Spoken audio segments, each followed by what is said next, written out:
Shalom, selamat malam saudara yang dikasihi Tuhan Yesus Kristus. Selamat berjumpa kembali dalam renungan pada malam hari ini. Saya mengucapkan salam sejahtera buat saudara semua dimanapun saudara berada. Damai dan sukacita oleh Roh Kudus melimpah senantiasa dalam hati dan kehidupan saudara semua. Sebelum kita mendengarkan renungan firman Tuhan, mari sama-sama kita siapkan hati dan berdoa. Kami mengucap syukur kepadamu Tuhan Yesus oleh karena berkat kemurahan-Mu di sepanjang hari ini Tuhan sudah memimpin, menyertai, dan menolong kami, sehingga kami dapat melakukan segala tugas dan aktivitas kami. Terima kasih untuk segala berkat dan anugerah Tuhan. Pada saat ini kami mau mendengarkan sabda firman-Mu. Urapi setiap kami, berikan kami hati yang dapat mengerti dan taat akan kehendak-Mu. Dalam nama Tuhan Yesus kami berdoa. Haleluya. Amin. Saudara yang dikasihi Tuhan, ayat renungan kita pada saat ini terdapat dalam Injil Lukas pasal 17 ayat 11-19. Tertulis demikian. Dalam perjalanannya ke Yerusalem, Yesus menyusur perbatasan Samaria dan Galilea. Ketika ia memasuki suatu desa, datanglah 10 orang kusta menemui dia.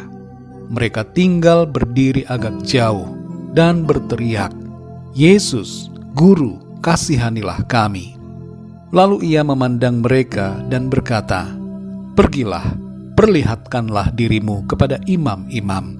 Dan sementara mereka di tengah jalan, mereka menjadi tahir.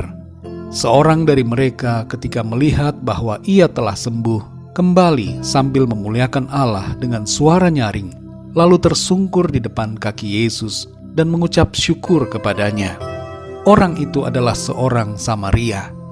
Lalu Yesus berkata, "Bukankah ke-10 orang tadi semuanya telah menjadi tahir? Di manakah yang 9 orang itu? Tidak adakah di antara mereka yang kembali untuk memuliakan Allah selain daripada orang asing ini?" Lalu ia berkata kepada orang itu, "Berdirilah dan pergilah, imanmu telah menyelamatkan engkau." Saudara yang dikasihi Tuhan, mujizat kesembuhan yang dialami oleh 10 orang kusta ini terjadi dengan cara yang unik. Mereka tidak disembuhkan langsung di hadapan Tuhan Yesus, tapi mereka disuruh pergi, menunjukkan diri mereka ke hadapan para imam. Di antara 10 orang kusta ini tentu ada yang bertanya-tanya, bagaimana mungkin memperlihatkan diri kepada imam dalam keadaan masih sakit kusta? Perintah Tuhan Yesus di sini terdengar aneh, tapi disinilah saudara, dibutuhkan iman untuk melangkah sesuai dengan perintah Tuhan. Di ayat yang ke-14 tertulis, "Dan sementara mereka di tengah jalan, mereka menjadi tahir." Mujizat itu terjadi saat mereka melangkah. Seandainya mereka tidak melangkah sesuai firman Tuhan, mujizat itu tidak akan mereka alami. Saudara yang dikasihi Tuhan, kita pun seringkali memerlukan langkah-langkah iman untuk mengalami mujizat Tuhan dalam hidup kita. Mungkin kita enggan atau segan untuk melangkah karena belum melihat mujizatnya. Tapi mari sadari hal ini, bahwa seringkali kita harus melangkah terlebih dulu untuk mengalami kuasa pertolongan Tuhan yang ajaib. Ketika kesembuhan itu terjadi, 10 orang kusta itu sangat bergembira dan bersuka hatinya. Tapi sayangnya 9 orang kusta yang sembuh dengan segera melupakan Tuhan Yesus. Mereka langsung pergi sesuai dengan kehendak hati mereka masing-masing. Karakter seperti ini menunjukkan bahwa mereka hanya mencari mujizat. Mereka tidak mencari Tuhan. Bagaimana dengan kita, saudara? Apakah ada di antara kita yang ketika dalam keperluan, dalam masalah, dalam persoalan, sangat mencari Tuhan, hidup dalam doa, tapi setelah kita mendapatkan pertolongannya, kita segera melupakan Tuhan? Tuhan tidak suka dengan sikap yang seperti ini. Mari kita selalu mengingat akan Tuhan dan melekat kepadanya. Carilah Tuhan, bukan mencari berkat-berkat-Nya. Dari 10 orang kusta ini, saudara, hanya ada 1 orang yang kembali kepada Tuhan Yesus, tersungkur di hadapannya dan mengucapkan syukur kepada Tuhan. Secara jumlah, hanya 1/10 saja dari mereka yang bersyukur kepada Tuhan Yesus. Dan uniknya lagi di sini adalah orang itu orang Samaria. Saudara yang dikasihi Tuhan, adakah kita menjadi yang 90% ataukah yang 1/10? 90% dari mereka tidak bersyukur. Hanya 10% saja yang bersyukur kepada Tuhan. Firman Tuhan mengatakan bahwa ada begitu banyak orang yang tidak tahu berterima kasih kepada Tuhan.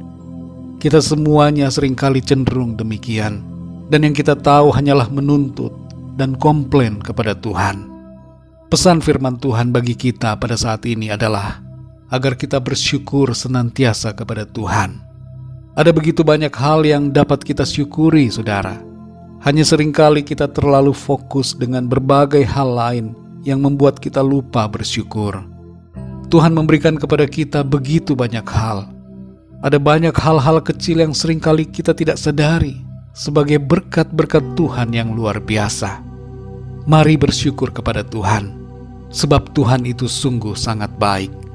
Ingatlah selalu akan Tuhan dan miliki hati yang bersyukur kepada-Nya. Mari kita berdoa, saudara. Bapa kami yang di sorga, Bapa dalam nama Tuhan Yesus Kristus, terima kasih kami bersyukur untuk firman Tuhan yang menegur kami akan sikap kami yang seringkali kurang atau tidak bersyukur kepada Tuhan. Kami seringkali terlalu fokus dengan hal-hal lain dalam hidup kami. Bahkan kami seringkali hanya komplain kepada Tuhan. Kami seringkali hanya menuntut Engkau untuk memenuhi keperluan kami. Ampuni kami Tuhan Yesus. Kami mau berubah dan diubahkan oleh kuasa firman-Mu. Kami mau menjadi orang-orang yang bersyukur kepadamu Tuhan. Pimpin kami Roh Kudus, supaya kami senantiasa memiliki hati yang penuh dengan ucapan syukur. Bahkan ketika kami dalam persoalan, kami senantiasa bersyukur kepada Tuhan. Sebab begitu banyak kebaikan yang Tuhan sudah limpahkan bagi kami. Dan kami percaya Tuhan tidak tinggal diam. Engkau selalu campur tangan dalam segala keadaan. Terima kasih Tuhan. Kami percaya kehidupan kami ada dalam rencana-Mu, ada dalam pikiran-Mu, ada dalam hati-Mu. Engkau menuntun kami dalam jalan-jalan-Mu yang baik dan indah, membawa kami kepada rencana-Mu yang sempurna. Terima kasih Tuhan. Kami mengucap syukur. Malam ini kembali kami akan beristirahat. Kami mohon berkat dan perlindungan-Mu bagi kami. Lingkupi kami dengan kuasa dan kasih-Mu. Saat ini kami berdoa bagi yang sedang sakit, agar Tuhan Engkau menjamah dan menyembuhkan mereka. Kuatkan yang lemah, berikan semangat baru kepada yang berputus asa. Bangkitkan iman dan pengharapan mereka di dalam Tuhan. Kami berdoa bagi yang sedang dalam masalah persoalan, agar Tuhan Engkau memberikan jalan keluar, pertolongan-Mu yang ajaib bagi setiap mereka. Terima kasih Tuhan, kami percaya kami alami jawaban doa, kami alami kemenangan, kami alami pertolongan Tuhan. Berkat anugerah dan kasih karunia Tuhan senantiasa berlimpah dalam hidup kami. Dalam nama Tuhan Yesus Kristus, Tuhan dan Juru Selamat kami sudah berdoa dan mengucap syukur. Haleluya, amin. Puji Tuhan, saudara yang dikasihi Tuhan, saya percaya firman Tuhan menjadi berkat dan kekuatan buat saudara semua, dan Roh Kudus akan menolong saudara untuk lebih lagi memahami kebenaran firman Tuhan. Tuhan Yesus memberkati saudara semua. Selamat malam, selamat beristirahat, dan sampai jumpa dalam renungan yang berikutnya. Haleluya.